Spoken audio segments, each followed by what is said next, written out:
నెల్లూరు జిల్లాలో చరిత్ర సృష్టించేలా పోలీసులు చేపట్టిన యాక్షన్ కార్యక్రమం ఇప్పుడు రాష్ట్ర వ్యాప్తంగా హాట్ టాపిక్గా మారింది.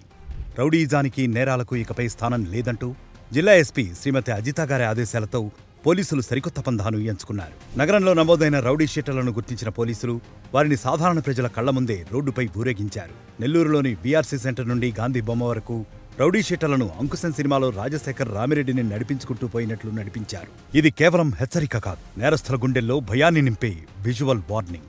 ఈ సాహసోపేతమైన కఠిన చర్య తీసుకున్న ఎస్పీ అజితపై జిల్లా వ్యాప్తంగానే కాక అన్ని వర్గాల ప్రజల నుండి ప్రశంసలు వెల్లువెత్తుతున్నాయి. పోలీసులంటే ఇది కదా అని ప్రజలు జేజేలు పలుకుతున్నారు. ఈ ఒక్క చర్యతో నెల్లూరు జిల్లా పోలీసుల ప్రతిష్ఠ, గౌరవం అమాంతం పెరిగింది. ఇప్పటివరకు ఒక ఎత్తు, ఇకపై ఇంకో ఎత్తు అన్నట్లుగా పోలీసుల వైఖరి మారింది.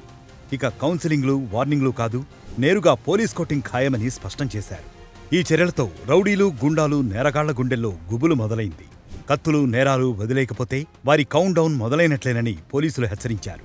నెల్లూరు జిల్లాలో ఎక్కడ నేరం చేసినా శిక్షతో పాటు సమాజంలో తిరగనివ్వకుండా చేస్తున్నారు.